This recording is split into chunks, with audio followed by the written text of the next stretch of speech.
Dude, I just had a funny thought. Like, imagine a robot chubby checker, like cooking at Nando's, like really fucking, like way faster than you.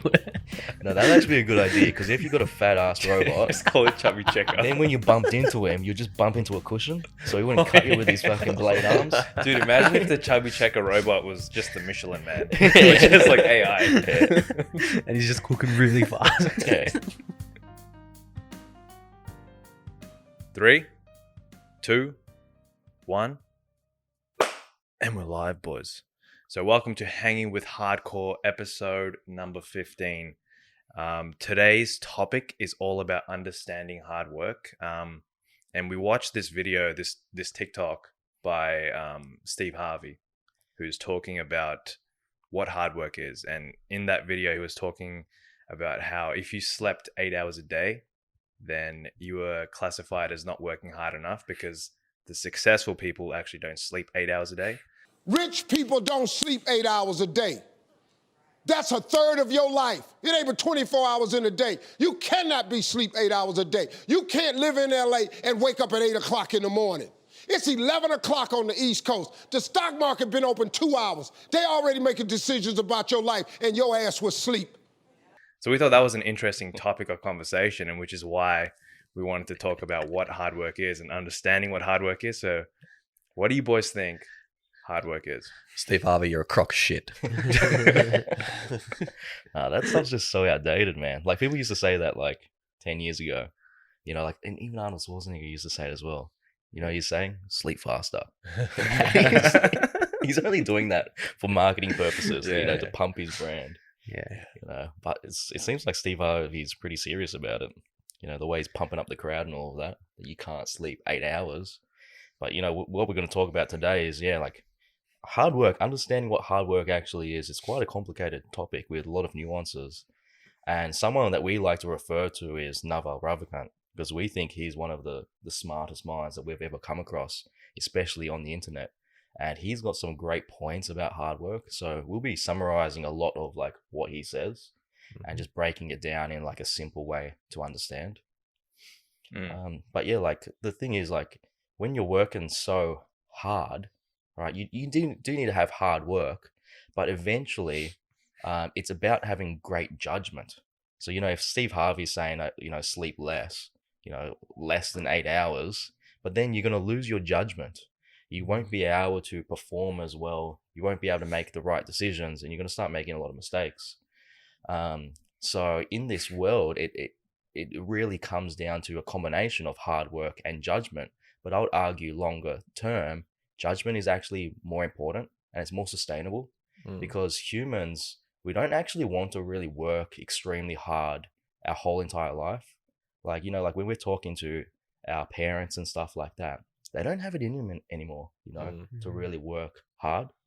But if you tell them, hey, you can actually work really smart, get better results, you know, make double or triple, even 10 times the amount of money you are now with a tenth of the effort, that's something that's, you know, that would intrigue them and invite them in. But yeah, it's just like hard work. Eventually, you just hit a roadblock, and that's when you start to get burnt out and stuff. So, like, what is judgment? You know, why is judgment so important? It's a combination of knowledge and wisdom. That's where judgment comes from. And if you have the great judgment, and then you can skip past the person that's working really hard. I think judgment defined as like being able to make the best decision, and not judgment as in like judging someone else. Judgment specifically in being able to judge what is the best decision, like at that time, right? Yeah, exactly. Yeah. Like, we always have that analogy that we worked as dishwashers. You know, you can argue that a dishwasher is working just as hard as Elon Musk. Yet Elon Musk is changing the whole entire world. He's worth like, what, just under $300 billion now. Yeah. And a dishwasher gets hardly anything for it. Yeah. So obviously the main thing is not really who's working harder. It's about who's working on the right things, doing the right decisions. Yeah. I see a lot of people like attribute hard work to just the physical action of doing something. Yeah. And like we use that example all the time of like just doing something, or, you know, working for the man, but working like hours can and will not ever result in like success and being rich. It's just like you can't work enough hours working hard to become rich and successful. Like it's just not possible. So it just doesn't make sense in that specific term. And I really don't like people like Steve Harvey, whatever that first name was. Steve Harvey. He has such a big audience. And to push a message like that, I actually think it's really dangerous. Oh yeah, for sure, man. Because a lot of people are, I guess, struggling in general. They don't really know the way they want to go or what they want to do, et cetera, et cetera. But just pushing them to do something can lead to a lot of mistakes. And those mistakes for a lot of people can like really be detrimental to their life. Like they can put themselves in larger holes. Under ridiculous amounts of debt. Like there's so many cases where people just start doing, they get themselves in debt to start a business or do this. Like one of the things Naval says is he never wants to motivate other people to do business because not everyone's meant for it. But if the wrong person starts a business, like they can get themselves underneath that debt and not have the ability to get through the dip and get themselves out of it. So then you've just put someone in a worse position because you're trying to motivate the wrong type of person to do something. Yeah, that's why self-awareness is so important. Because in this day and age, everybody's pushing. You have to be an entrepreneur. You have to own your own business. You have to do all of these things. But look at the reality of the world. Not everybody does that. Most people are actually employees. You know, and there's nothing wrong with that if that's for you. It's never black and white. There's always gray areas. I think as well, like what Naval talks about is the reason why judgment is so important is because we have access to leverage. So what leverage is like something that can multiply your results, multiply your hard work, you know, because imagine like we can only work probably 110 hours max a week. And, you know, once you can probably do like 50 hours pretty damn good. After 50 hours, you start to get tired. Your 60th hour's starting to suck. By the time you get to 110, dude, you're dead. You're practically, you know, we've done it before in the past, but it's just, you know, you can't sustain it for very long. So to outperform that 110 hours, like how can you get more than 110 quality hours? It comes down to leverage. So the first form of leverage that everybody understands is people leverage. You know, what are businesses? Standard brick and mortar businesses are, hey, there's a boss. He is an investor or he's a business owner. He's bought this place, invested his capital in this place, and now he's hired 30, 40 people to run it for him. Now, if those people are doing 40 hours a week of work, times however many people there are, he's now multiplied his amount of time that he can get. So a lot of that value is accruing back to him. It's accruing to the staff members as well because they're working, they're getting paid for it. But now he can make more money than if he could, like just all by himself. So that's the standard form of leverage. The next leverage that a lot of people understand is financial leverage. This is one that we're pretty damn big on, which is you actually get your assets to work for you because money never sleeps. Money works 24/7 and it keeps on going. And, you know, if you can make 20% per year, you know, if you have 100 grand in the markets, then that means you made $20,000 by doing practically nothing. You know, if you get smart at this stuff, you know, you probably only need an hour a week to maintain that $20,000. And the crazy thing is, because it's leverage, if you have $1 million in the game, 20% of that, you're making $200,000, but with no extra effort. It's like a doctor's salary without doing anything.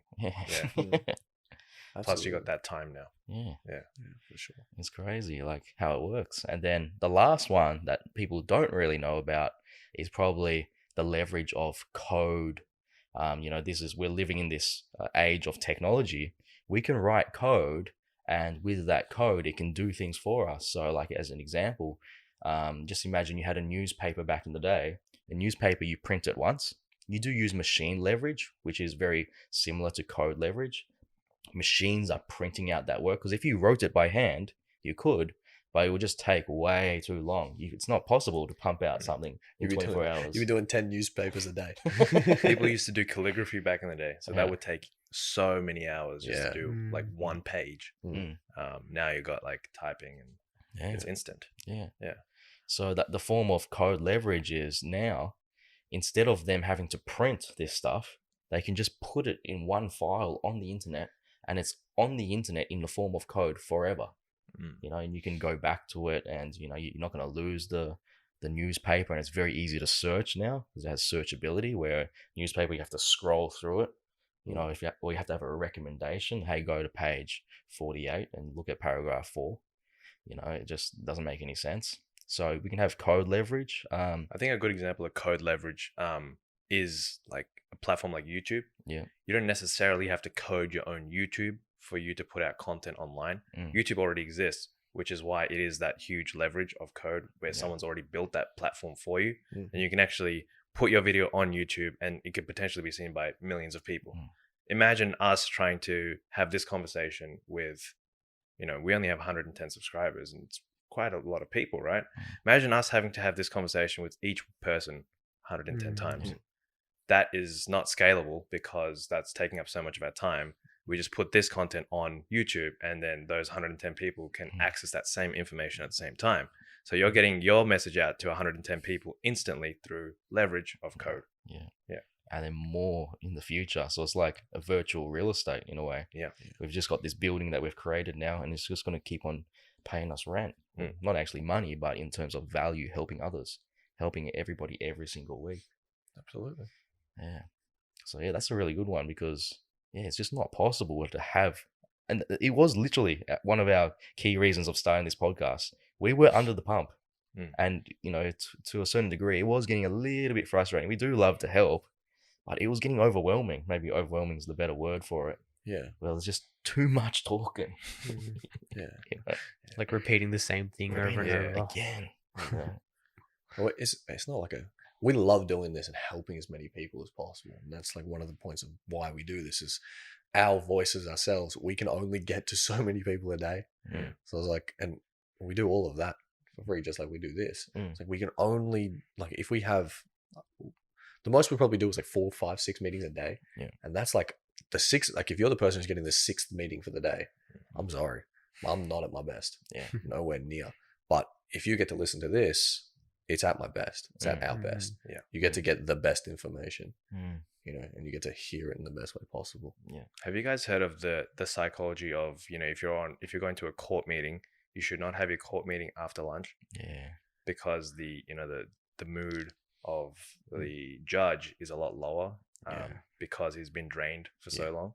So you should always have it during the morning. It's the willpower battery. The willpower battery we're talking about. Right? It's like throughout the day, your willpower battery is going to decrease. You know? Even contacting like the doctor or something like that, even the receptionist, they're always like, do like a simple test. They're always upset in the afternoon. You never get your way in the afternoon. In the morning, it's easy. You speak about it a lot in sales. It's like you want to do a lot of your stuff in the morning. Get to as many businesses as possible because people are motivated. They're like looking for new opportunities in the afternoon, especially if they're in customer service. They've just dealt with walnuts for fucking 8 hours. They're like, dude, leave me alone. And then the other form of leverage that's coming as well is robots. Robots are here. People don't realize the biggest tech companies in the world, like say like Amazon, they're actually a robotics company. Like one of their plays was literally to buy a robotics company. They bought them, acquired them, and then used all of those robots. So if you search up on YouTube, you know, Amazon warehouse, you're going to be surprised by how many robots there are, and it's all automated. So these robots, they can cost less than a year's worth of salary for compared to a person. So imagine like a robot costs like 50 grand, and then you just need to feed it like a little bit of electricity. Just call it 5 grand worth of electricity, but then it works 24/7. And these things can pick up stacks of boxes at the same time. So it can probably pick up, 30 times more than the average person can on their back. So it's just working twice as long and probably 10 times as hard and fast and never complains. You don't never have to complains, never gets injured. Never gets injured. There's no unions. Yet. When AI comes, they start creating AI union robotic unions and shit. I think people have it still backwards for a lot of people where they think, robots won't take over my job. Just because a robot hasn't been created for that specific job yet. It's coming. Oh yeah. And that's the reality of the situation, and like something we push all the time. And you do a great job of your eToro newsfeed, where you make your posts of really expressing that point, because it's a backing of our portfolio. We're in tech, we're long tech, our portfolio. So it's like really getting that message across to people of like, hey, you need to start now to actually get yourself safe, secure, and strong, because in the future, in 10, 20 years, we don't know when exactly it's going to be that great revolution takeover, but you can argue it's not far away. It's coming. You need to put yourself in a safe, secure, strong position now. Yeah. I think the beauty of our public portfolio is that we're actually utilizing two types of leverage here. One, which is like financial leverage, because we're buying assets that makes money work for you 24/7. Plus, we're compounding that with technology, robotics. Yeah. Plus right. code, right? Yeah. So like you can literally copy the public portfolio. Plus, the public portfolio is betting on future of tech, meaning that you're actually compounding 3 leverages. Yeah. All at the same time. Yeah. And that's the beauty of code. Yeah. And the third one was like the people leverage. Yeah. Like you're leveraging Jefe, Yeah. Jeff Bezos, or Elon Musk. Yeah. You get to leverage those boys. Yeah. It's a better investment to It's like invest the in those ultimate guys. leverage. It's like four levels of leverage, really. Yeah. Yeah. Got it all. Because those guys are like 1 in a million, Yeah. like people. Oh Like, yeah. we're definitely not going to be like that. I know you guys, you probably might, but like, I definitely won't. I know I won't. Should we just go to that point now? Kind of skip ahead a little bit. Yeah. It's like we've got on here like exactly that Mm. in a different way. Like one of the reasons for unhappiness in the world in general is because people think they are something they're not. They don't have the self-awareness to realize. So like, exactly to your point, you and I, we're not Jeff Bezos or Elon Musk. She's not happening, son. Like we don't have the ability to work as hard as him, to think in the capacity he does. Yeah. And if you compare yourself directly to those kind of people, you're gonna always be let down. Yeah. Like how can you ever be happy if you're like, God damn it, I'm not getting the same results as Elon Musk? I was having a conversation with my dad, because my dad loves business. He loves it, but I keep like I keep having like a realistic conversation with him, saying there's people like Jeff Bezos, there's people like Elon Musk, Tim Cook, all these entrepreneurs out there. You just can't compete with these people because they're operating at such a high level. Plus, they have so much capital to work with. Like a small business, they could just acquire you if they wanted to, right? So like, you'll stand literally no chance. And so then I'm like, let's not work hard with that time. Let's work smart. So instead of competing with them, make them work for you. Yeah. And to do that, just buy their stock.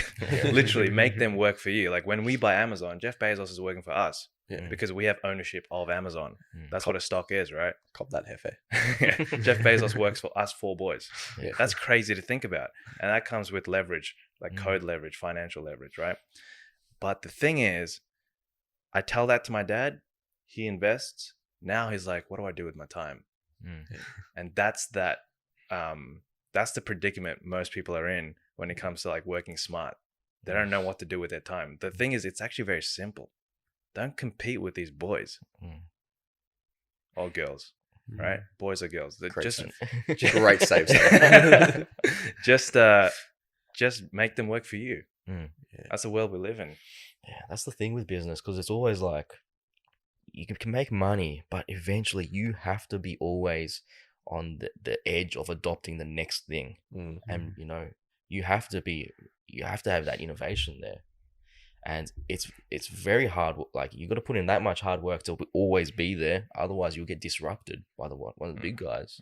So it might be safe for today, but is that path safe in 15 years? And like, are you ready to sign up for that? Do you really want to innovate for 15 years? Yes or no? Like for me, I'll be like almost 45 by then. Do I really want to be innovating on that business right now? Because otherwise it will die. Like, yeah. I heard a lot of people say, like CEOs, I can't remember who it is. Maybe you guys remember, but it's like they say they always want to pivot or innovate in a way to destroy their own business. You They have wanna- They want to destroy it themselves rather than have someone else destroy it for them. Exactly. Yeah, because that way they can control their future. Yeah. Exactly right. Yeah. That's exactly right. So Yeah, but with our investing stuff, like people always think about it's to make money, which it is. Investing is to make money, but it's actually like insurance. yeah, You know, what we are investing in is the future, Mm. robotics and all of this stuff. You know, that's like insurance because those things might take our jobs and kill our income. Yeah. Except with this insurance policy, we don't have to pay them.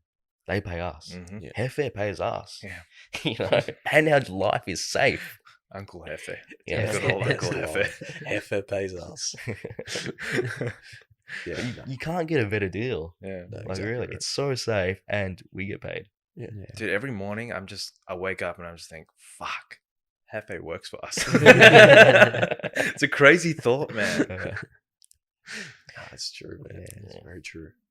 So yeah, going back to like that hard work and financial leverage, like as an example about financial leverage, you got to work really hard, like to get like your hands on money. Mm. But like once you get your hands on $100,000, Mm. it'll take a lot of time, but it's doable faster than you actually think. Then once you have your first 100,000, if you can compound that money at 20% per year, in 13 years you would make 10 times your money and have 100 million. I mean, sorry, $1 million. I was gonna add 100 myself. 100 mil? $1 million. Let's go, boys. So yeah, once you get your first 100K, if you do nothing and just can compound at 20%, to be able to compound at 20%, you're gonna have to have a lot of hard work in there, you know, to be able to have that judgment and that intelligence to get the 20%. Mm. But if you can do that, you'll get $1 million just by waiting 13 Dude, and years. if you're getting 20% return, Mm. 100K is actually really achievable in under 5 years.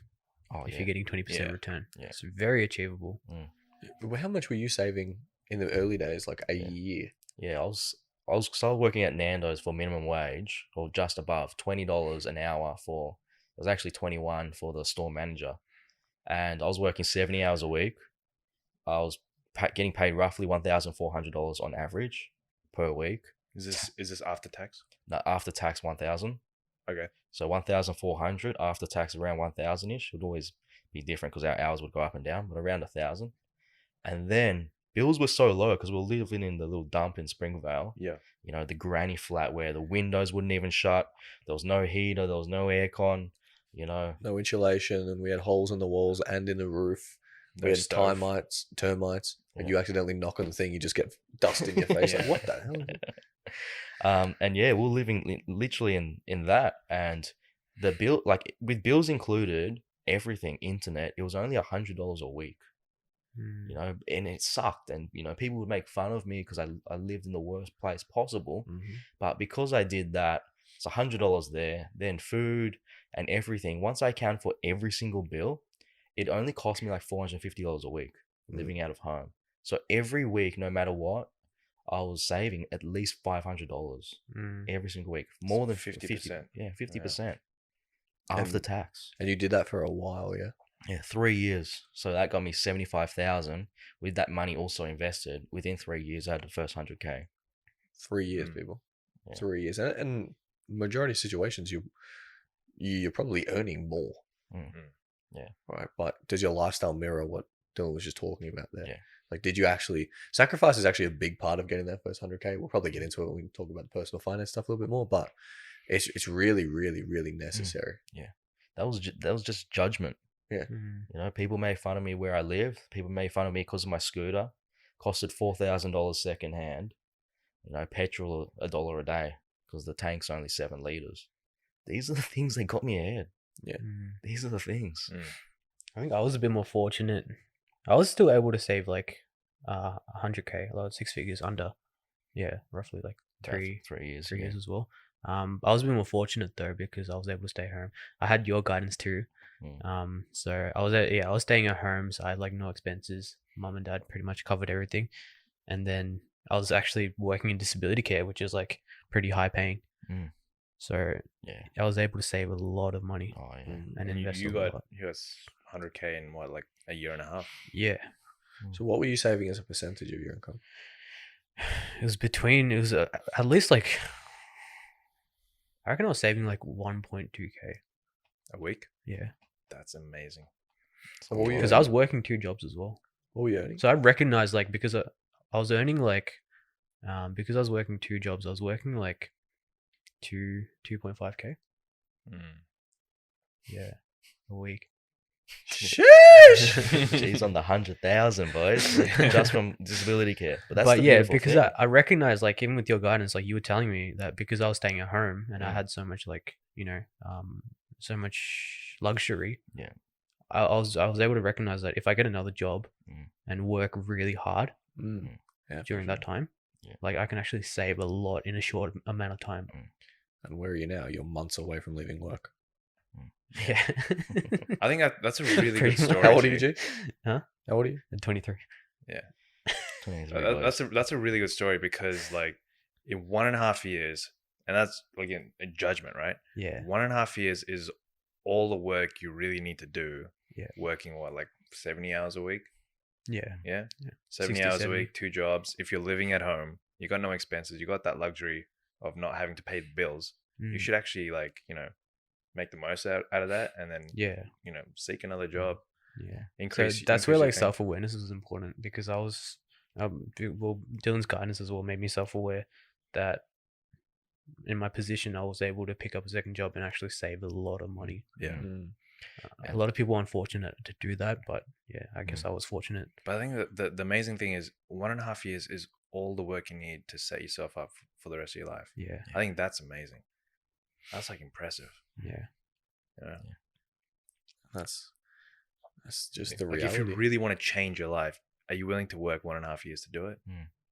Like 1.5 years is not long, man. Yeah, exactly.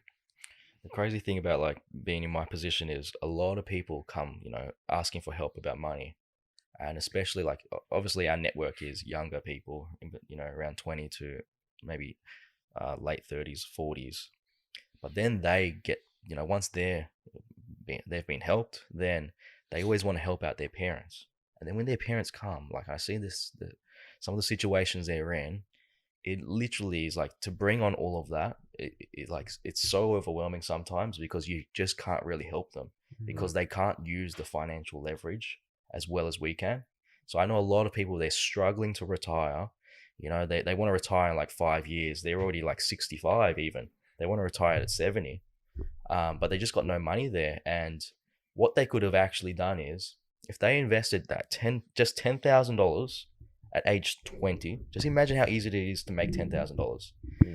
For me, it would have taken about 6 months. For G, like a month, practically, right? If you have $10,000 invested at age 20 for 50 years at 20% interest, which is not crazy, it's not this crypto 100x bullshit, it turns into $91 million by age 70. A $10,000 investment today can be $91 million for your retirement. So those people that are 65, if you could go back in time and say, hey, all you needed to do was save $10,000, invest it, and don't touch the thing, every single one would go back in time and do it. Because they're stuck now. And it's so sad to see. It's even happening in my own family. All of our families. Yeah, for sure. There's a lot of pain there. Mm-hmm. You see in people's eyes. It's really, it's an interesting dynamic, especially in like the family itself. Is like because I got younger siblings who have the fortunate of still having time, but then my education. So it's like I'm teaching them, get money in the market from him, obviously. Yeah. And then my parents, like we're trying to do something similar with them, but it's a different game. It's a different, so they can look at my siblings like, yeah, you're going to be okay, but what the hell am I going to do? Yeah. Like, I think a personal story like that I had with my parents was like, again, I keep talking about my dad because I love having these conversations with my dad and educating him more about working smarter and not working harder. And, he's a hard worker, migrated from India and, just been working in factories his whole life. And, he thought his way to wealth was through real estate and keep literally not investing, just keeping cash, saving. So he's a really good saver. But then I gave him like a scenario of, hey, you put like a $5,000 deposit on a house in 1999 to buy like a $95,000 house, right? As an investment. So then I said, had you have just, invested that, had you had better judgment and invested that somewhere else, That was like 20 years ago, like 23 years Mm. ago, right? Right now, you'll be on $6 million. Yeah. Just that one decision cost you $6 million. Yeah. It's not about working hard. It's about working smart. It's the decisions you make. I guarantee you, just from working hard, his capacity of decision would have been lower Yeah. because of how hard he's actually working. He's in the game. He's like, so many things are moving around. He's doing so many things at once. He's grinding. His, like the story you just told us, like he's going through a lot. Mm. He's doing a hell of a lot of hours as well. Yeah. Like he wouldn't be thinking clearly. He wouldn't be able to make the best decisions. Mm. Like he wouldn't be getting 8 hours sleep. No. And that led into a bad No. decision. Steve Harvey, you walnut. Oh, jeez. A walnut with the mustache. Um, Yeah. But yeah, like he would, like he's 55 now, and imagine at 55 you have $6 million. Yeah. Anyone could save $5,000 and invest. Mm. It's such an easy decision, Mm. but it's the lack of knowledge to make Yeah. that decision. And just touching on the real estate again, like when we're talking about judgment and we're talking about leverage, well, what leverage does real estate use? People leverage a little bit, but I'd argue it's bad because you have to pay someone to manage that property for you. Mm. It's kind of like not really people leverage. You got one person managing the property for you and you have to pay them, right? Then, do you have financial leverage? You do, because you're investing your money and you have access to the banks, and the banks will give you a loan and you can, tap into that. Do you have code leverage, which is the most important? Do you have robotic leverage? Do you have machine leverage? You miss out on the best leverage. Mm. Financial leverage is second best. Code leverage is the third best. It is the best, sorry. So it's people leverage is okay. Financial leverage is better. Code leverage, robotic, and machine leverage is the next level. And like, who are the guys that are dominating now that are using code leverage? It's people like Joe Rogan, social media influencers. A lot of them, they don't even know it, that they're using code leverage. Yeah, for sure. And they're getting views upon views on YouTube and stuff like that. And that's Mr. why Beast. Best businesses are built on code. Yeah. Netflix, robots. Yeah.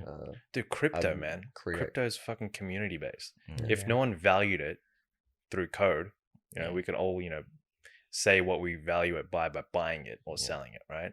Yeah. It wouldn't be a thing. But yeah, talking about crypto, like crypto is really great because it is code. Satoshi, the founder of Bitcoin, who no one knows who he is, he just made this thing worth what's Bitcoin valued at now? Like 55,000 US. like 55,000 US. What's the market cap these days? Over a trillion. Over a trillion. Trillion, Yeah. $1 trillion, whatever. So he made that just with just a few lines of code, Mm. right? But then I always think about, in terms of as an investor using judgment, is Bitcoin going to kill my job? I'm like, it's just a different type of currency, Probably not. But is a robot going to take my job? Yes. Mm. Oh shit, man. Like, so I can have a little bit of crypto, but is it insurance on your future? It might be insurance for some people that have crazy inflation levels, like in Turkey and Venezuela and Zimbabwe, Argentina. What's the country that's just El Salvador is just right Yeah. there? Yeah. They keep buying crypto. Yeah. Yeah. So it's a great hedge there. It's great insurance there. It's also a hedge against, if someone else becomes in power that doesn't know how to run the Federal Reserve Yeah. and they print too much, Mm. that's a lack of judgment from that character controlling all of that power of the Federal Reserve. It's insurance against that. Mm. So it's great for that too. But it's just like, I don't know, man. Against robots, I'd probably have a larger percentage of my net worth invested in robots than crypto. Yeah. I think just like we work on a basis of probability, right? Like, what's the highest probability of something actually happening? Because robots are here and they're happening. It's 100%. They're making money. Making money. Dude, I just already. had a funny thought. Like, imagine a robot chubby checker, like cooking at Nando's, like really fucking, like way faster than you. No, that'd actually be a good idea, because if you got a fat ass robot, Let's call it chubby checker. then when you bumped into him, you just bump into a cushion, so he wouldn't cut you with his fucking blade arms. Dude, imagine if the chubby checker robot was just the Michelin man, which is like AI. And he's just cooking really fast. Yeah. Yeah, they have that at some burger places, and they cook Chubby they have- checkers. No, not chubby checkers, but they have robots, and these robots cook them to like it's Oh, all yeah. AI, so it's Yeah. like exactly timed perfectly. It's not by one guy looking at some young kid looking at it going, Like everything's perfect, Yeah. everything's streamlined, it works. Even so, that's like back kitchen, but even like front end, you could use AI to get rid of people serving. Yeah. And like, you know, we saw this Yeah. presentation by Nvidia, who's doing incredible things with AI, where, you know, it will just literally scan your face, and then based on your previous orders, it'll, you know, recommend something based on your previous order, so it'll save you time. Plus, you know, multiple people could be served at the same time. Crazy, man. That's You know, and you don't have to pay it anything. What about the Zoom call one? You know, Yeah. so they got In one a lady. different language. She was in Starbucks, you know, Oh, giving yeah. a Zoom call. Yeah. Then what it can do, this AI can scan her face, translate her live on the spot into 8 different languages. Live. While moving her mouth Yeah. according to the language. Yeah. Yeah. To put a filter on her face. do we say blocking out the noise in Yeah. Starbucks as well? These Yeah. mics are gone. Yeah. They're gone. That's just through an app. Like that's crazy. Yeah. My job's obsolete, boys. Yeah. That can be so helpful for like so many meetings, bro. Oh yeah. So yeah. many meetings. Yeah. I think the important thing, like you can't compete against this stuff with labor leverage or No. just hard work, Yeah. just to really tie this Mm. point up. That's You what- just working hard, you're not going to be able to compete against the stuff that's coming. Before we move on, like I just wanted to touch on Sam's point about his dad. Like if you had what was it 5 grand? $5,000. Yeah. Like unfortunately, like even your father, my parents as well, like they're coming from a time where like people are putting like they're getting their output from their input. Like so whatever they're putting in, the amount of work that they're putting in, that's where they get the output. Yes. Yeah. Yes. So it's like whatever they physically worked for, Yeah. physically worked for with their time, Yeah. that's what they equate to Yeah. success. Mm. Yes. Yeah. Yes. That is a cultural thing. Yes. Yeah. So I think now it's slowly shifting, but a lot of people are still stuck in that where they think they have to put in all that effort to get the money. Which is ironic because like the CEO of like amazing technology companies are like Indian. Yeah. You know, the CEO of Google's Indian, CEO of Microsoft is Indian. It's like, Yeah. man, these people know how to work. Mm. You know? I think it's shifting. For I think sure. it might be an older generation thing Yeah, in it general. is. It is. Because like they didn't, although a lot of people are just not early adapters, are they? Mm. Just in general. So like Mm. when new things come along, it's like hard to be able to see that and take it on board and start using it. So it's like when they were back in that time, a lot of these things were just starting. Mm.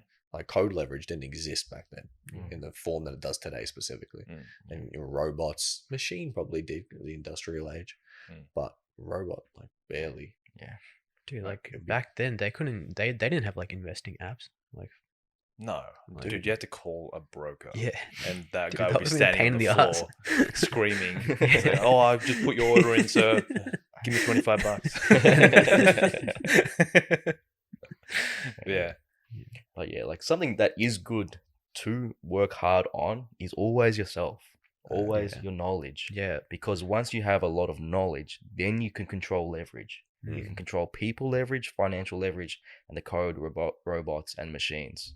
But without knowledge, you can't get any leverage. You will just be that Yes. person. Yes.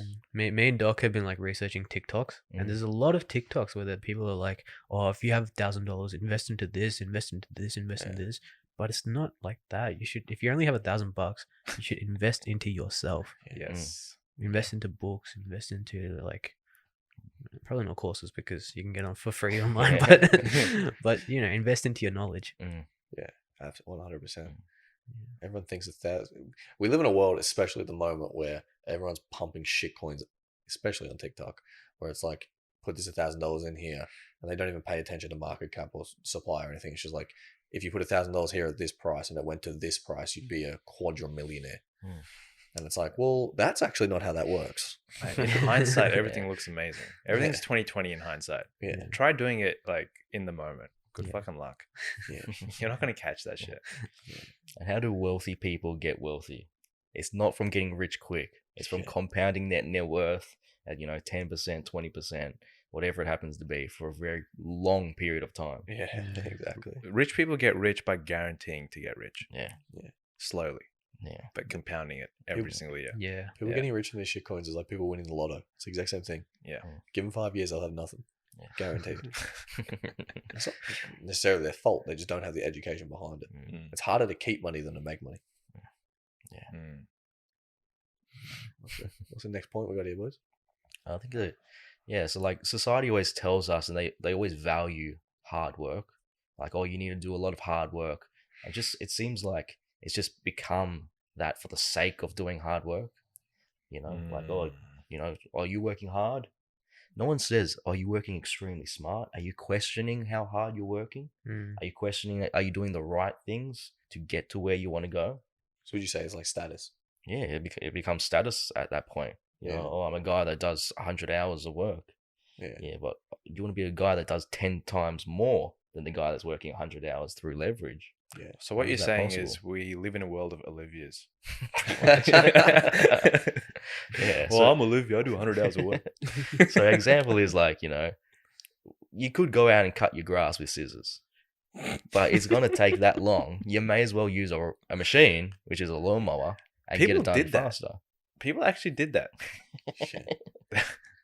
They would like fucking measure how high the grass is, and I think that's an OCD, bro. That's an actual medical disorder. people actually did do that. That's crazy. Yeah.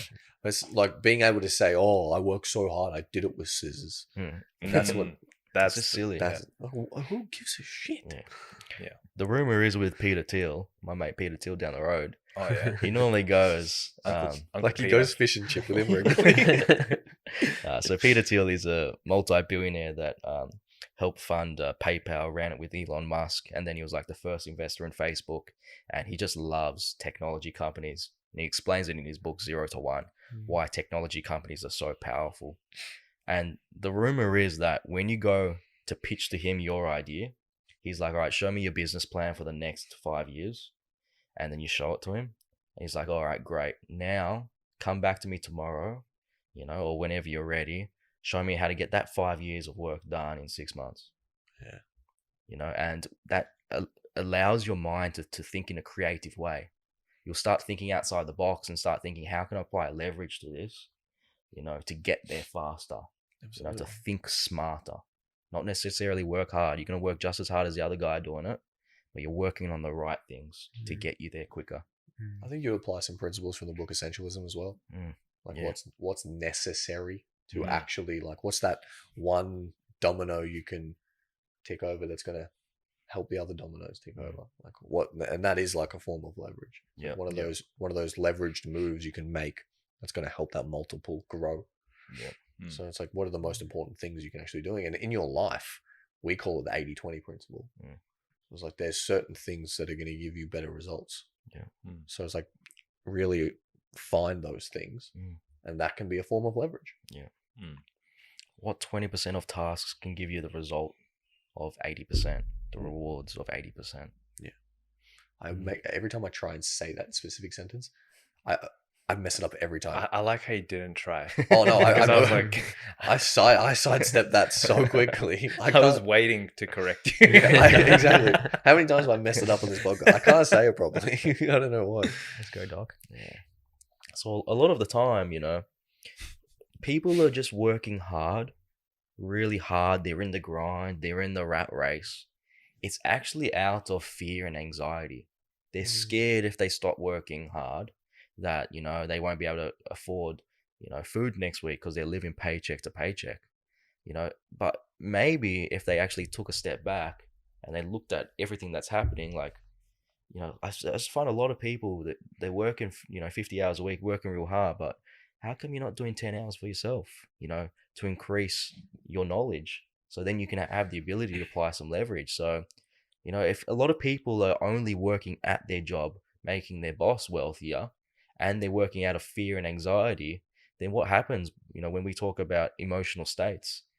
If you're fearful, your IQ would actually drop. Your intelligence drops. Same as when we're trading. When we're trading the financial markets, we always want to be stable. If we get too happy as well, what happens? You get too greedy and you make stupid mistakes as well. So we need to make sure that, and look at ourselves, look internal. Are we working out of fear and anxiety? Because if we are and we're just stressed, then our IQ, we're not actually ourselves. We're not at our optimal state. You know, we need to be making sure that we think in terms of strategy first, thinking in terms of intelligence first, judgment first, because if you have a lack of clarity, it's just going to lead to you having to work harder and harder and harder. Yeah, if you like have bad judgment Mm. because your IQ is lowered, because you're emotional, then those decisions that you're going to make are going to maybe put you further in debt. Maybe, well, let's just use debt as an example. Like that's pretty good one. Like you then, to get out of debt, what do you have to do? You have to work so much harder. All right. So like that can be a form of leverage, but in most examples, it's not. You know, and people can get themselves in really, really bad holes by not having the right kind of thought process.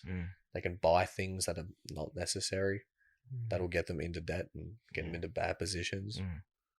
It's like real estate as an example. We see so many people, they have the right intentions to make money and invest their capital. They're trying to do financial leverage and they get a home for themselves. They invest in a home and they're stuck in that contract. But did they really think, like, what are you optimizing for? Do you actually want money? Or do you, like us, we want a combination of everything, money, but importantly, freedom as well. Freedom to do whatever we want. But if you take out that big decision to take out that loan for that mortgage, you're trapped, because so many people, they're living paycheck to paycheck now because of that, because their mortgage, you know, their money coming in will counteract their mortgage and they're flat again. So, you know, they don't think 5 years down the line and they, you know, looking at us when we're cruising, having a good time in Bali and stuff like that. You know, it's because we think about all the consequences of every single action. You know, that comes down to like the lifestyle inflation, right? So as you get, you know, promoted, or as you get a higher pay, then subconsciously you want to spend more money to keep up with the Joneses, and then your status is just, you know, you oh, my neighbor got this, oh, guess what I got this. And then let's say you're earning like 200K a year, you could be saving so much more money, but 200K a year, but if you spend 200K, that means you're back at zero. So like, what's the difference between you earning 200K, spending 200K versus someone earning, you know, 50K, but then saving 50% of the money? They're actually doing a lot better job than you are. And then that comes back down to like, you know, you haven't thought about things. You're just working hard out of, you know, fear. You want to show people that you're working hard, but you're not getting anywhere. And to keep up with that lifestyle inflation, you have to like always keep working harder. And you can't ever take a break because you have bills, you have mortgage, all that kind of stuff. Like you're actually just trapped entirely. And it's always going to lead to like more work. It never leads to less. Like people always think there's the golden period when you end up retiring. Like if you get into that kind of trap, which a lot of people are, it always leads to more work, more labor, more you having to work hard. Doc, you talked about essentialism, and in the book, there was a experiment they did with dogs, and when I think one group of dogs was like given like this thing where they like if they tap something they get like an electric shock, and then if they tap that thing, this stops the shock. But then another group, if they tap that same thing, it doesn't stop the shock. So they get stuck in this like learned helplessness. So they keep tapping it and they're just like, oh, it doesn't work anyway. What the fuck am I going to do? It's like people, like when they go to a job or something that they don't like and they just keep putting themselves in this hole. It's like they don't know how to get out of it, and they just keep, over time, they just keep staying stuck in that like thought, you know, like I can't get out. Absolutely. Like It's like learned helplessness. Like that's a really good point, because there's people out there that get personal loans instead of, you know, they'll have, you know, a house or something and they'll have a mortgage. On top of that, they'll get a personal loan. Interest rate on a personal loan is 20% a year. Damn. Yeah. People will still take out personal loans because they just keep pressing that button where they keep getting shocked. They don't know what to do. Without the money to afford it, right? Without the money to afford it. So they keep getting out more loans. More loans. I know people who get out loans to pay off loans. Yeah. Yeah, because it's like the first year's interest free. Yeah. They keep flipping the loans. Yeah. Poor buggers, man. Yeah. Poor buggers. Like, yeah, I think you come to a point where probably where we're all at now, where it's like, oh, we're not bagging these people. Mm. We really feel sorry for them. We're bringing awareness because like Yeah. a lot of people, a lot of younger people especially that are watching this podcast can actually like learn from this and recognize that they shouldn't have, like, yeah, they can avoid future Yeah. traps. Exactly. Not make the same mistakes themselves. Yeah. Right? Yeah. And yeah, we made a lot of mistakes with this too. Like we have personal examples, you know, when we're working hard and we got trapped in that race and our IQ starts dropping. You know, did any of you boys have one you guys wanted to share? You want me to go first? Or? Yeah, you go first. Well, okay, so this was probably 3 years ago, where I thought I could be an entrepreneur, a CEO of my own, and then I started this e-commerce dropshipping business, and I sunk so much time into this. So then I immediately had this sunk cost bias where I've put in so much effort into learning how this stuff all works, and on surface level it seems like, oh, this is easy, anyone can do it, right? So then I had a bias towards making it work, so it's like a self-fulfilling prophecy kind of thing. And then on top of that, I was spending so much money. I sunk $15,000 into this. It's huge, man. $15,000 3 years ago. Had I just invested somewhere else, made better decisions, that would be at least 200 grand now, at least. Oh, for sure. So like that, because I was putting so much work and time into it. Literally, I would come home after work, and then I would just be up from like 9 p.m. till 1 a.m. And I'll be thinking, oh, this is the right thing to do. I'm working so hard. I'm putting so many hours. What time did you start work? Huh? What time did you start work? I'll literally start work at 8 a.m. So I wouldn't sleep a lot. But you were driving there. I remember you were leaving the driving house like 6:30 a.m. 7 Yeah, a.m. I was Dude, so you driving get like as well. 5 hours sleep. Yeah. So I was thinking, oh man, I'm doing what fucking all these entrepreneurs tell us to do. I'm working so hard, but then I was working hard at the wrong thing. Yeah. But I was like telling myself, no, this is the right thing because it's gonna pay off. Yeah. It's gonna pay off. My 15 grand is gonna pay off. So then I was paying money for people to teach me about e-commerce, and luckily, I'm the type of person where I analyze things, and I analyzed it pretty quickly. I could have probably sunk like 20, 30K into this easy. Luckily, I caught myself, hey, maybe I'm just, being biased towards this online business. What's differentiating my product from someone else's product? What's differentiating my marketing from someone else's marketing? Am I actually doing this for the value of the customer? So then it became an ethical thing. I'm like, am I doing the right thing? Am I just doing this for the quick buck? And then I realized I'm not that person. I don't want to do that. I don't want to rip people off. I don't want to give them some shitty product that I sourced from China that anyone else can do. How long was the period of like you starting and being able to analyze that? Probably 6 months. Yeah. 6 months in. Yeah. But a lot of people don't even have that analysis, and that's the scary part. But the fucked up thing is, after I figured out I was selling physical products, then I went to a digital only to not have, because when you have a physical product that you source from China, it will take about like a month to ship it there, right? I'm like, okay, one value I can provide my customers is to get it to them quicker. So I'm like, let me just do it digital only. So then I pivoted my business to digital portraits of people. You would send me their photo, and then I would get an artist from Fiverr to literally draw them, like in a like really cool Rick and Morty style cartoon type format, and then I would literally send it to them. So then I was pretty much like a middleman. Yeah. I was getting the leads with like the marketing and all that kind of stuff, which again costs a fuck ton of money if you don't know what you're doing, right? And then I realized it's not sustainable. It's not sustainable. What was the problem in that business model when you went to digital? Well, it was a trend. Trend being like, yeah, Rick and Morty at the time was good. So I was good at spotting trends. But I'm like, what happens if Rick and Morty dies? Yeah. And then like I was thinking, yeah, this is really good for like 2 months. What's gonna happen in 3 years? Yeah. Yeah, It's a let's very explain short dropshipping a little bit. Like maybe you should explain dropshipping a little bit to go give some a little bit more context. So dropshipping is a type of business where you don't hold physical products or physical inventory. You will literally, essentially, you're kind of like a marketing company where you would market a product that you can source. And as soon as you get a sale, you will source it directly from your supplier, directly to the person.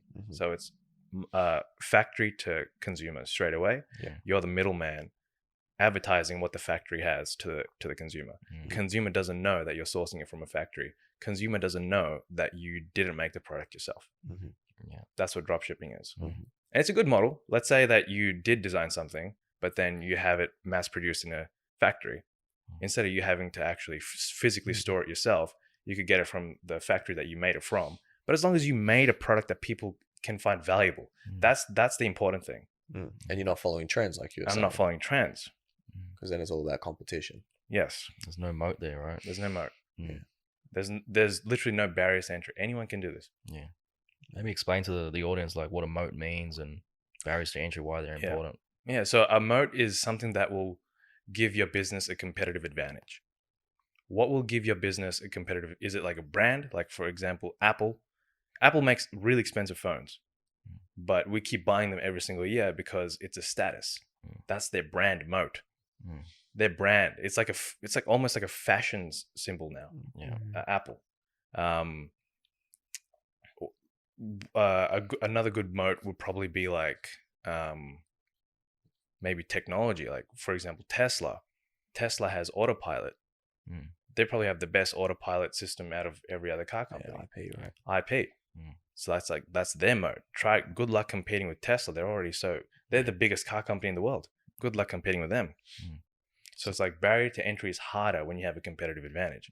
When you're drop shipping, just like a normal product that anyone can get, there's no barriers to entry. Anyone can do this. That's why I switched it to digital, because now I'm like, hey, I can source really good artists and no one is really on this Rick and Morty trend. I was like, that was like my moat, but it was only going to last for so long. Yeah, the moat was small, right? Yeah, it was a small moat. Yeah. But I was able to see that and then sunk more time thinking I was working hard. If I didn't have my job, I'd be fucked. That was the only way I was able to finance it. And, I didn't understand the accounting of a business. Money coming in versus money going out. Too much money was going out. There was not much money coming in. I think you actually were working hard, but that was the problem. That was the problem. Like your ass looked like a raccoon at that time. Boy, you were the unhealthiest I ever seen. But like from that working hard, like as we're talking about, like your judgment, your decision making deteriorated. Yeah. I was like, if you were able to step back and think maybe a little bit earlier than 6 months, you wouldn't have sunk 15, you would have sunk 7. But to get it at 6 months and not sink 30, I mean, that's... I'm the type of person that always likes to see the world as, glass is half full, not half empty. So for me, I saw that 15K as a lesson. Where I picked up all these skills, of how to make a website, how to design stuff, how to value a business. I had learned that stuff, but again, I could have learned it without spending 15K.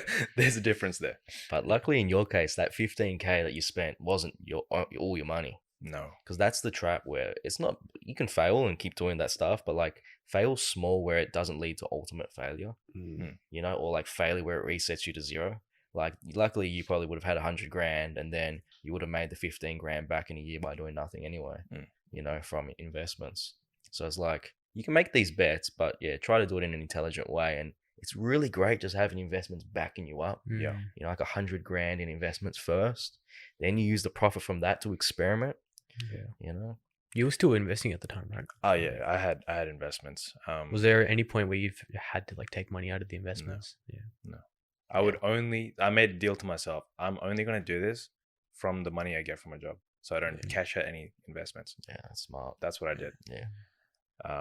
And again, like if I didn't have knowledge of investing prior to doing this, I would have really derailed myself and gone down a terrible financial path. Like I was at the time, the people were literally saying, "Oh, you can get a personal loan of $5,000." Oh, that's the mindset of these Yeah, guys. yeah, isn't yeah. Were it? the They people were- mentoring you? No, not Oh, like- mentoring me, but I saw videos of people dropshipping saying, "Oh, I actually took out a personal loan of $5,000, Dude, and then I yeah. started my business, and then now it's making 6 figures a month." I'm Yeah. like, "That's amazing. Mm, That's amazing. How can I do that? yeah. Imagine if I did that. Mm. Yeah. I would be in a really, really deep hole." And I was in a deep hole. I was in a very deep hole, Mm. and I had to fucking climb out of that. That'll be tough on like your identity and your ego as well. Like to pivot like that. Like it's really hard to, once you have that sunk cost bias, it's really hard to go against. It would have been a really hard pivot, man. Dude, I literally, I looked at myself and I was like, maybe I'm not ready yet to be a CEO. And I just said like, fuck it. I'm not going to do this anymore. I'm not ready yet. Mm. And then that was like my ego gone. Mm. I think tried. it was helpful having like a community, right? Like Yeah. I wasn't there, but these two boys were there. Yeah.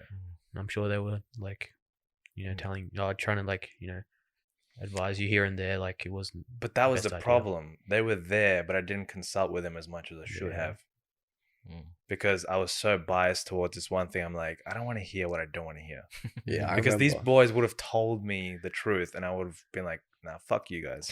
I I'm gonna remember a try this anyway. conversation in my bedroom. You walked down, and you showing me this stuff, showing me some of it, Yeah. and I was like, oh, like asking questions about trying to find the holes, not trying to like, that's a terrible idea. Trying to find the holes, but in your head, I could see you already had the answer for everything, even if it wasn't an actual answer. Mm. It was just like a justification. Mm. I was like, you can't. Sometimes like you need to let someone get to their Mm. own understanding. Mm. It's like it's I don't But know how to explain what I that guess better I'm than trying that. to what I guess I'm trying to say is like, imagine if these two were like, oh no, keep following, Yeah. Oh, keep, yeah. keep doing, keep Yeah, doing. yeah. Like Yeah. it's luckily our community's not like that. Mm. Yeah, Yeah, absolutely. we're able to have better judgment and see, what you're doing, Mm. where you're headed. Which we learnt that from Naval again. Both of you guys' points. Like we find the holes Yeah. to help. Yeah. So to build your foundation stronger, so you can actually achieve what you want to achieve. Yeah, If you just say, "Oh mate, you're doing a great job," keep going. It's you're not working enjoyable. hard, son. Yeah. Just don't sleep. Yeah, exactly. Yeah. Dude, that sleeping like fucking 5 hours compounded into like Yeah, me going into a hole. Yeah. Like you spiral out of control when you put in that much effort and then it doesn't yield any results, Mm. and then it hits your ego, and if you can't bounce back Mm. from that, Yeah. you're gonna be in that hole for a long Yeah. time. Mm. I reckon we can probably move on now. I reckon we're gonna go to the next topic. Absolutely. Yeah. So it seems like like hard work had like in a way just became the goal, Mm. like not the actual outcome. The outcome is I want to be successful. I want to provide value to the world. I want to do it in a good way. But in a lot of cases, we get caught in this trap. We look at our goals, we see where we want to get, and then we break it down into small steps, which is all correct. Mm. But then because those small steps, there's that many of them, we kind of lose track of reality, and we're just trapped in this cycle.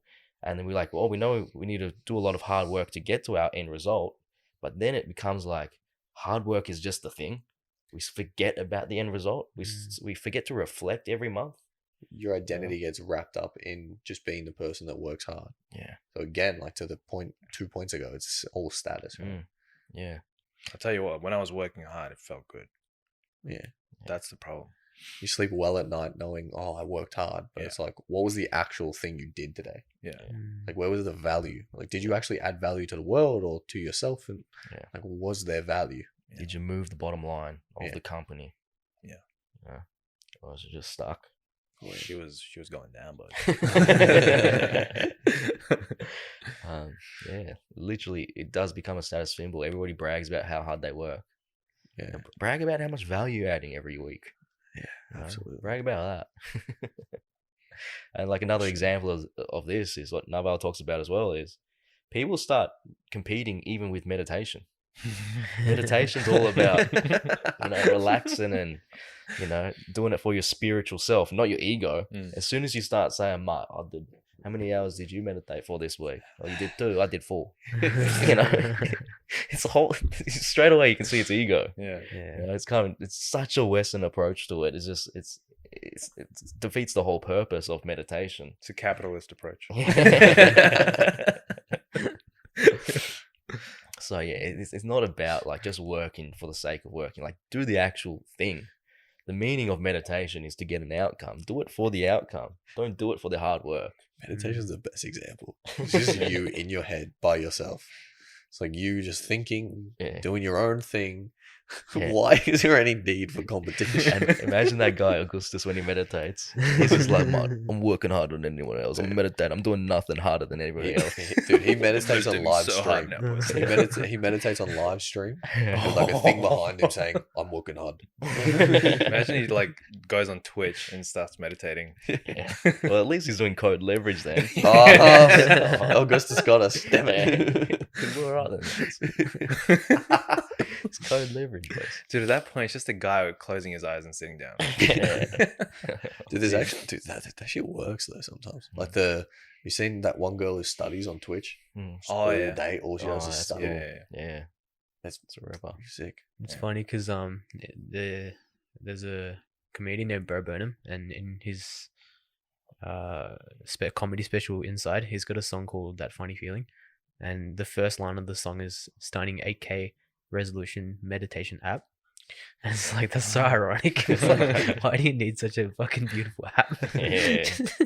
8K. Far out, boys. Yeah. Dude, that's jokes. Bo Burnham. That have you two watched it? No, I haven't No. watched it yet. I'm gonna. I took G's recommendation. It's phenomenal. Good. It's really, really It's a bit good. depressing, but yeah, it's fucking really good. Like it how it's highlights made. a lot of problems in the world and like really kind of like goes deep in on them just in a song format. Like it's very interesting how he's done it. It's I think it's art. Mm. In how we talk about art, as in someone's created something that's just beyond something else. It's just beautiful. So he's created something almost perfect. Yeah. He's done a really good job. Maybe we should watch it with all the boys on a Saturday or something. Yeah, for sure. Yeah, let's do it. Absolutely. Remind us, boys. Yeah. Another thing that like Naval talks about in terms of like hard work, you know, it's actually more important to think about like what to actually work on. Yeah. You know, choose the right thing. So like maybe in your case, Summer, when you're talking about the drop shipping, like in that point, I can imagine that, and correct me if I'm wrong, that you're thinking like, all right, so how can I make money? And then you start going through all the ways to make money. And then you come to the drop shipping stuff. And you're like, boom, I can see myself doing that. So then you go for that thing, you know, or it's usually like the first thing that comes in most people's minds, where it's actually better to get like, keep going until it's just like, man, you think about this thing and you do all of the game theory in your mind where that means like you're really figuring out all of the problems and where this thing will actually lead long term. And you really think about it. And then once you know it's like a fuck yes, this is the best shit, then you work on that. And then the next thing that we all need to be thinking about is we need to be working on something really big and important to us that we really want to, and we have to work on this no matter what. Like if we're gonna die happy, we have to have achieved this thing. And the next most important thing is to understand which people to work with. So I know before, you know, it's really important you work with the right people and you build a really strong team. Because if you're ever building a company, it's like you're building a massive ship, you know, like, and the CEO, their job is literally to just steer the ship in the right direction and to make sure there's enough people doing all of the jobs that are required to get that ship to go in that one direction. I remember with me, like when I was first thinking about, you know, trying to make money back before I had any investing knowledge, all I had was like the Nando's stuff. And I was like a month into Nando's and I was all pretty good and I felt good about myself. And I just started to talk to boys like, hey man, you want to open up our own restaurant? It was like, we're 19. I don't understand the capital that you need to open up this brick and mortar place. Yeah. I had none of the specific skills and specific knowledge to actually do the thing. But then I found like one other dude that was like, he was a Macca's manager as well. So I think we were both managers at the time. And we're like, yeah, let's do it. And we're pumping each other up.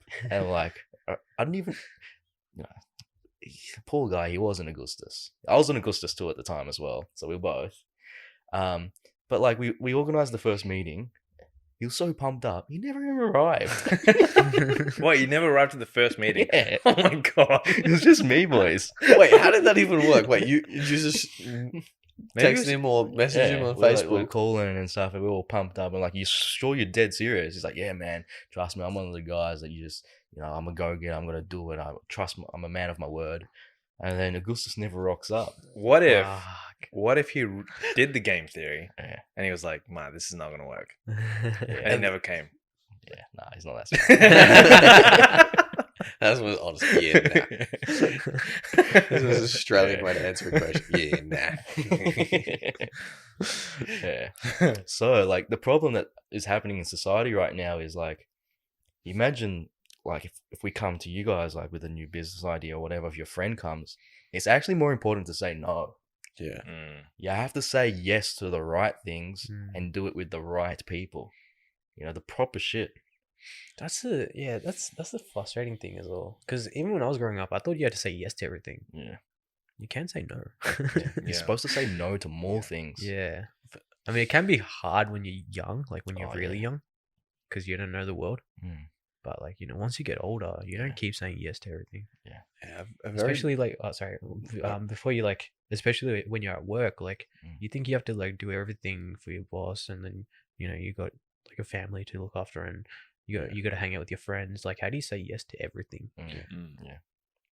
I think a very brutal reality of like having the knowledge that we do is like I've been labeled as like a pessimist sometimes. It's because like it feels like I'm always saying no to people in regards to like hanging out or like in their business and like they're explaining their business to me. I'm like, it's just not the best idea, and here's why. It's like, oh, yeah, but I can do it. I can do this. I can do that. It's like the reality of the situation is you're not that person. Because you're in it, you can't see it. But because I'm not in it, I can see it. Yeah. And it doesn't come from a place of like, oh, I get to say no to you all the time. It's like, I know this is not a good idea for you, so I'm actually trying to help. I'm trying to add value to you. It's like I'm trying to save you from, that potential destruction. It's like if you come a little bit further this way, we just invest, and you know what? Invest for 5 years, get yourself into 100K, and if you still feel like that's a right thing for you, then go, because you're gonna have time and you're gonna have money. Yeah, that's It's a two good things point. you actually want. Yeah. You're not doing it to change the world. You're saying that you want to do it for the customer, but you don't care about the customer. You're just thinking about yourself. So I think it's a brutal reality. I'm not sure if you guys have felt that as well. Yeah, I think Yeah. where does this actually stem from that we have that approach? It stems from the idea that first of all, you don't want to wrap up your ego into your own ideas, because ideas, they've been like, I don't know, like they've become like a sexy thing. Like, oh, I've got the next idea of Uber or Facebook or YouTube, and it's not like that. Like, ideas are actually plentiful, and they're actually mostly shit. Like, most ideas are actually really shit. You know, and to think that you are the one you're the guy that's going to come up with the next Uber and all this stuff, it's highly, highly unlikely. What great businesses are actually built on pivoting, because like a startup never really achieves their first business plan. It's pivoted like 5 times to something completely different. So it proves the point that the idea was shit. So like, and what happens when you go to a VC and they value your company? If you haven't built anything, they will value your company as 0 based on the idea. The value actually comes from the team. What are the team actually capable of? What skills do the team have? Have they failed before? Because then they have a better sense of reality. They might be more mature because we failed. So, we've all failed before, and that's actually raised our internal value. We're actually smarter and more wise and have better judgment now because of it. So a VC would actually rate us higher because we've failed. But it also comes from Warren Buffett. Warren Buffett always says, you don't swing at the first thing that you see. You pretend, you don't do it exactly this way, but you pretend you can only invest 10 times in your whole entire life. If you can only take 10 swings, you make sure those 10 swings, they bloody work. And you hit that thing for a massive home run. Yeah. And that's what happened to me before. Like, when I was trying to trade crypto and stuff back in the day in 2014 and stuff, everything looked good to me. Every little shitcoin looked good to me. Oh, this is going to disrupt Facebook. This is going to disrupt this. Yeah. Oh, the blockchain's going to help this and that and this. And then it all died. Nothing worked. And then I saw it come again, you know? And the hype cycles, they just come and go. And now, like, I always ask, if I only had 10 swings, would I invest one swing into this idea? Like, if there's game theory and you can see there's a flaw in it, it's just like, you may as well just not take the swing. It's okay to miss out sometimes. Absolutely. Opportunities are not scarce. Yeah. There's too many of them. It's ridiculous. Like, once you start putting yourself in certain positions, like you do the work, you get the knowledge in, man, they're everywhere. Yeah. That's about taking the right one. Yeah. That's the one. And I think, like, with the drop shipping and with like the crypto shitcoins and all that, people have made money. But I'm telling you right now, it's all luck. You guys agree? Yeah. 99.9% of it is all luck. Just because it's the same as like everyone who buys the lotto ticket. Someone has to win. Reason being because then it gets everyone else buying. Yeah. It's the law of large numbers. If there's millions of people buying this shit, you know, some of them are going to be lucky and win really, really big. And then who are we going to hear about? Who's going to post on Instagram? The winners are, not the losers. No one's like, oh, mate, I lost all my money and post on Instagram. So what we see is just not real. Yeah, absolutely. We're in the business. Intellectuals are in the business of getting rich 100% of the time. Yeah. With the highest probability bet. Yeah. Not by luck. You can't replicate luck. No. Not at all. Yeah, and unfortunately, the people that win the lottery or go win big on crypto, like, they don't have the financial knowledge to back them up. Exactly. So they don't keep it, do they? Yeah, they don't keep it. I think a good example of, like, how you say, if we have 10 swings at an opportunity, you better make them count. And it's okay to miss out on opportunities because, obviously you don't know everything about it. One good example is NFTs, right? So NFTs, when they first came out, like when they first became really popular about, 8 months ago, a lot of people got in early to the point where, like, we didn't even know where it was going to go. So, like, that's one thing we missed out on that opportunity. I think that's a good thing. I don't regret that at all. There's nothing wrong with missing out as well. Like, because what is the backbone of our strategy? It's actually finding great compounders, businesses that are established and that can last for the next 10 years and compound our money. If we try to invest in the next small crypto project or the next tiny NFT, it's actually a VC bet, venture capitalism. We don't have an edge in venture capitalism. We don't have a proven strategy yet. We're doing the other compounding big companies and stuff. So, like, at that, it's kind of gambling for us. It's guessing. Until you know something actually works, it's guessing. Yeah. Because, like, people, and again, everyone just goes back to, oh, if you put this, 8 months ago, now it'll be worth, this amount of money. Like, hindsight is 2020, and it's so easy to do. Don't get wrapped up in that, right? And a lot of people were saying, oh, you could have bought a Bored Ape NFT 8 months ago for $5,000. But imagine putting $5,000, which is still a lot of fucking money, into something you don't understand. Yeah. The majority of people, it's their whole net worth. Yeah, which is why we didn't do it. We didn't understand it. Yeah. And, again, you can say we didn't put enough effort or time into it, which is okay. But again, we saw opportunities elsewhere. This is not one of those things we want to take a swing at straight away. We made 50% this year. So far. Safely. In the long-term portfolio. We made 50% so far, right? Is that what I'm saying? Yeah. Like, that's actually happening. Like, and that's definitely going to happen. It's safe. It's easy. Yeah. Like, I'm not guessing my way to a mil, son. She's not happening. I'm not that lucky. Dude, if you compound 50%, dude, you're going to, like, double your money every 2 years. And, that just, your life is set. Yeah. I guarantee you, whatever percentage those Bored Ape people made, give us a couple of years, they'll have nothing, and we would have made considerably more. 100%. Let's review it in 10 years. The same with Warren Buffett style. Like, Warren Buffett really made his first billion when he was 60, and then now he's worth like more than 100 billion. right? So it's like he's spent 60 years compounding to get to the billion. Second billion was probably like 3 years after that. Yeah. Third billion was probably like 1 year after that. Yeah. Compound's wild. Yeah. Goes crazy. Yeah. But the thing about crypto as well, we made big plays a few years ago to get us our big capital, and we don't want to risk our big capital anymore. Yeah. You know, because if we have ultimate failure and go back to zero, dude, the strain it's going to take on our mental health is wild. Like, I really cannot have me going back to Nando's again. I've done that hard work. I don't want to do it again. Yeah. I'm sweet, boys. Yeah. I was so lucky to have your guidance still as well. If I didn't have your guidance, bro, I would have fucking pumped it into every shitcoin. Yeah. And then hope to get rich. Yeah. What else we got, boys? I don't know, son. What do we got here? I think adding on to society values effort, I think a good example is the schooling system.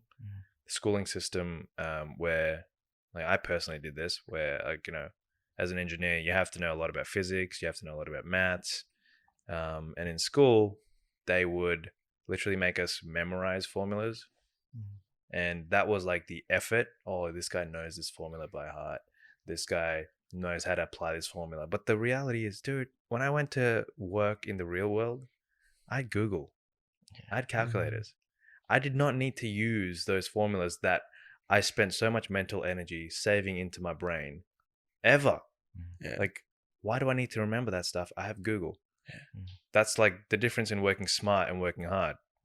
I can work hard, spend hours and hours and hours and hours memorizing a formula, or I could literally spend hours and hours and hours and hours on Google learning more about engineering. Yeah. Should be Which one is class better? Sorry. There should be a class at school how to Google. Absolutely. And what leverage that? That's code leverage. The best form of leverage. Yeah. Why wouldn't we use it? Yeah. I think that leads on to the next point of people say you need to master something, it's 10,000 hours. Right? So it's like 10,000 hours, but let's say I put 10,000 hours into memorizing one formula, or if I put 10,000 hours into Googling about engineering, which one would be better? As an engineer, if my goal was to be an engineer, which one would be better? The knowledge, man. The second one. Yeah. For sure. It's about specific training. It's about thinking smart to actually get results. You know, like maybe as like another example is, you know, like sport or something. Sometimes it seems like when I used to play soccer and stuff, we would always talk to each other, and no one really probably believed it. Like the coach would always say, like, "Oh, you know, we could be professional athletes and stuff like that." But it's just like every time we're training, we're not really training that very specific drills that we need to. It's always the basics. Like it's like not really the basics, but it's always like what every other team does. We have to do penalty shootouts and this and that. But what happens if our penalty shootouts are really great? You know, why don't we just get the one boy to keep doing the penalties for us? Yeah. You know, and then let's work on something else. Everybody does penalties. You know, like we barely did like corners. Like what was our corner kick in strats? We didn't have any bloody strats. We just fucking lobbed it into the back corner and hoped someone headed it in. You know? Yeah. That's exactly right. Like, where's the strats? Yeah. Get the strat book out. Yeah. You know, like pro teams, they do it. Strat book out. Pro teams do it different. We want to talk about what you did. Like you were a competitive COD player and you did have a strat book. Yeah. You want to talk us through about talk about it a little bit. Yeah. So like I tried to do professional Call of Duty back in the day. We ended up becoming like top 4 team in Australia. And the thing that separated us was, you know, like it actually takes a lot of hand-eye coordination. And I'm pretty good at this stuff. Like I could pick up most sports pretty quickly. Never the best at any of them, but pretty damn good. Like normally top 5%, like compared to average people. So I was pretty damn good as well at this game. But at that level, they are just way faster. Their reflexes are just insane. All right. And the way they can control the weapon and stuff is just unbelievable. So the thing that could separate me is my brains and my strategy. So we would I learned from my soccer days of doing nothing. We literally used to practice with the boys exact strategies of how to win the match. So like something that we used to do was very complicated. Like at the start of a game, we would have like boys throw smoke grenades out left. We would have like a guy run with like this big LMG, light machine gun, which had a lot of bullets, right? So you could always tell like what gun they had based on hearing it in the headset. So we had to have one guy, he ran with like so many smoke grenades. He would put on a special perk that allowed him to have like 3 instead of like everyone else only had 1. So he's like throwing 3, shooting the gun. So it feels like the whole team is attacking left. Then with all the other 3 boys, it's a diversion. And then we'll run the other side and we'll just wipe them out. So that's how we could outsmart the people that had more talent than us. You know, it was by thinking smart. You know, That's epic. yeah. So no matter how much training you did in regards to like your gun skills, Yeah. you would never be able to compete against that outlier. No, it just, we could feel it. Like we just hit a cap. Yeah. Like the more I would play, I just couldn't get past a certain level. Just like, how are these guys pulling off shots like this? I'm putting in just as much time as they are, you know, focusing on my gun skill, and like, maybe that's not the best thing to worry about. What is like the difference in esports specifically, like between like the 4th best in Australia and like Scumpy or like Optic, who are like the best in the world? Like Is there a way it's to be able probably to... a good way to visualize it is probably like maybe in soccer. You probably got well, I'd say the best guys in Australia are kind of like the VFL or like football. Right. Like we were probably under that. We're probably like like whatever is under a VFL. Like a rep sport. Yeah, we're probably like that. Yeah. Yeah, there's just like there's like that's the gap. The gap. Obviously it's the best of the best in Australia, so we are playing the AFL in Australia. Yeah. But when you go to the US, you know, it is like soccer, like the European leagues compared to like Australian league. We were probably in the Australian league, A League, and they're in that. They're different Ronaldo. league. Yeah, you just can't compete with that shit. No matter how much work you put in, it's not possible. Yeah. It's tough. It's tough. That would have been hard for you as well, because you sunk so much time into it. Yeah, man. To come out of that and realize and have the self-awareness that you're not going to be. Yeah, I sunk 5 years of my life into it. Yeah. Like, I really thought I could have a crack at it. Plus, you made teams, right? Yeah, teams, man. You created teams. Yeah, we created teams.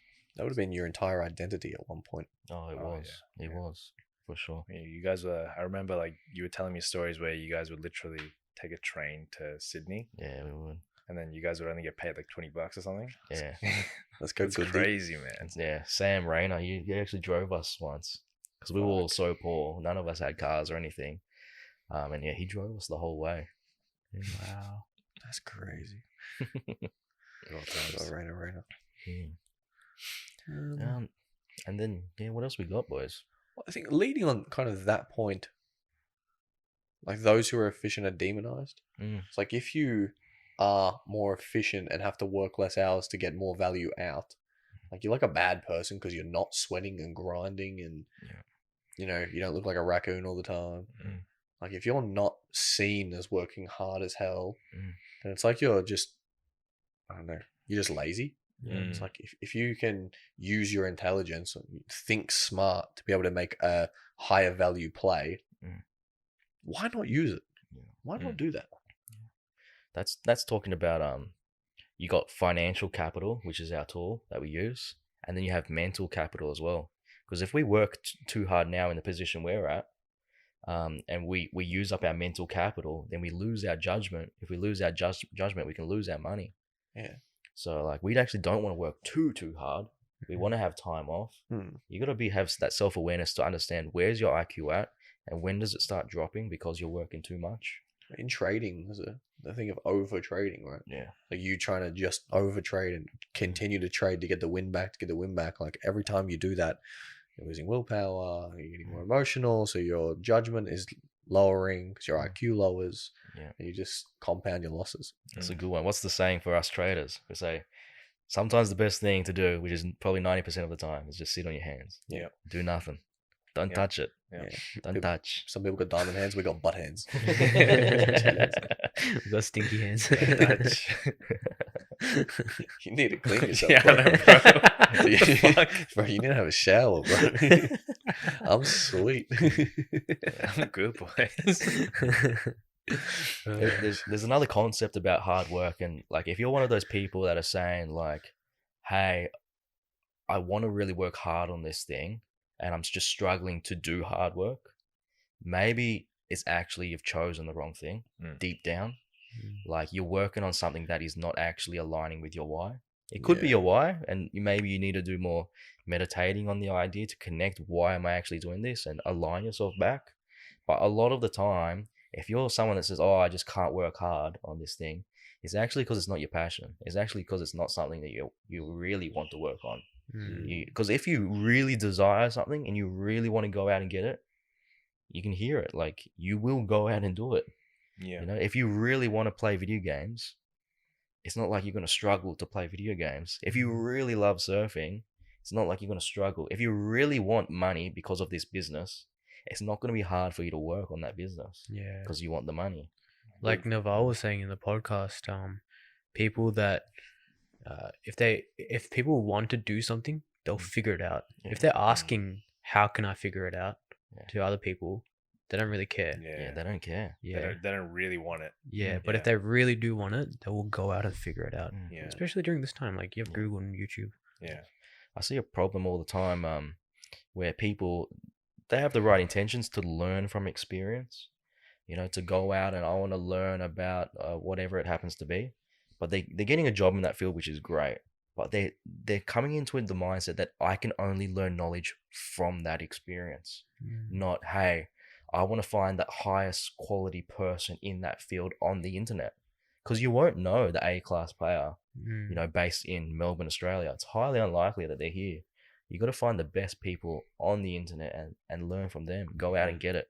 Don't wait for your boss to hand you the knowledge. Yeah. You know, and if they're a C-class player or a low-level player, it's going to be filled full of mistakes and bad habits and all of this stuff. So we have to be careful from learning from experience. It's great, but just be aware of the downside of experience. A good example of someone who, you know, does what they do and it's like play to them but work to, you know, other people is Gary Vee. Gary Vee, you know, he's a natural entrepreneur. That's what he's meant to do. He keeps talking about how he failed in school, like he was just a terrible student. But when it comes to business, that's his thing, and it's always been his thing. Even when, you know, being an entrepreneur was not sexy, he was always doing that, right? So, you know, a lot of people will say, "Hey, Gary, are you sure you're not on any drugs? Because you're always, you know, so full of energy." And he's like, "I'm not. I've never smoked. I've never done any drugs. This is what I love to do." So for me, this is not work. This is a game to me, right? And he could jump on like other stuff like real estate, and You I could. don't even think he does like he probably does stocks, but like I don't think he does like real estate. I saw a video of him like in a high-rise building, and he's like, "You see all those buildings? I could buy those, but I don't want to. It's Yeah. not my game." Yeah. And he always leans into like what he loves. Yeah. And it's like collectibles, Yeah. sports cards, NFTs, technology. He's always right about social media. Everything he says about it is he said, you know, TikTok is going to blow up. LinkedIn is going to blow up. Look what they are now. So we say Gary Vee doesn't work hard because he enjoys what he's doing. Yeah. So he's not actually straining himself. He loves every minute of it. But I think the reason why is because he's a great delegator. And there's a point there why companies have two founders, right? So Gary Vee may not be, you know, he might have a weakness where he might not be able to execute something as well. That to him would seem like work. So he would get someone else to do it for him. So like if you're an engineer, but you suck at sales and you don't like sales, team up with a salesman. And then you have a company where one person sells and one person develops. Don't be the engineer that's trying to sell, because then it'll be like work and you won't enjoy it. Yeah, well, it's the business example from what you were talking about before, right? What business was it? What you were saying? Which business? Everyone in that business is enjoying what they're doing, and they're going to work hard at what they're doing. Yeah. And they're going to be able to be more efficient at what it is they're doing. Zappos? Because no, we're talking about it. It was on the podcast, whatever it is. The recent example of what Dylan was talking about is the reason they have two founders is because what they are good at, they enjoy doing, so they can do more of that. Yeah. And then from an outside, it's going to look like, man, that company's just working so hard. But it just means they're not really actually working that hard. They're just working on things that they're good at. Yeah. Each individual position, and they're enjoying it, you know? Yeah. Hard work is relative. Yeah. It's all relative. Yeah. That's why Gary Vee, he goes to the garage sales and stuff. it's not even helping him make any money, you know. He But he just loves enjoys it. yeah. He just loves Yeah. doing it. Yeah. And it's the same with his business.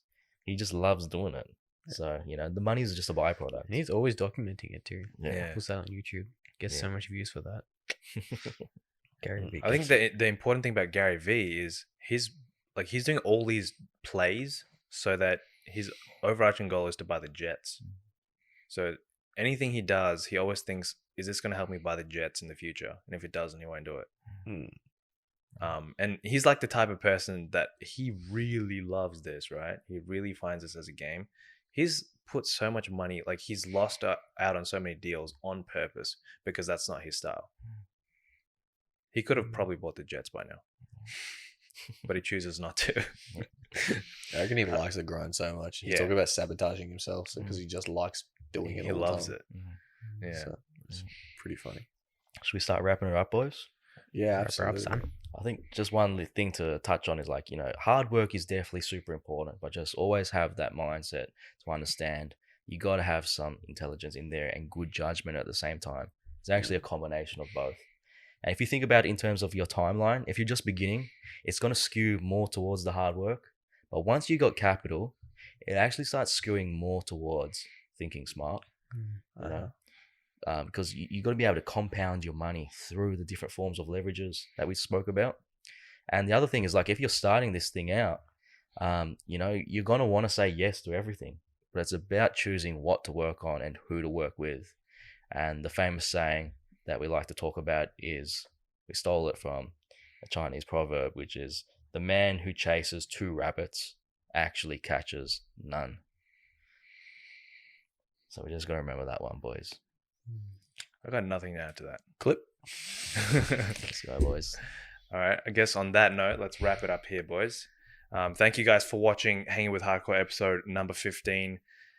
We put out an episode every single week, so make sure you guys like, comment, subscribe, hit that notification bell. Make sure you get 8 hours of sleep because that's really important. Right? Don't listen to Steve Harvey. Get 8 hours, guys. It's healthy. Shave your mustache, Steve Harvey. Shave your goddamn mustache. Nah, Let's he's talk got a about it. beard now. I think Doc's just a little envious. To be Yes, honest. okay, I'm jealous. What do you want of me? But on that note, you know, like, comment, subscribe, share this with all your friends because, you know, we're actually changing the perception of what it actually means to what hard work actually means. A lot of people don't talk about this, so this one means a lot to us. 15 episodes of pure value, y'all. Wash the sheet. Yeah, Let's boys. go. All right, boys, let's show it back it up. Back it up, her up. boys. Back it up. Thank you for listening. Get 8 hours sleep.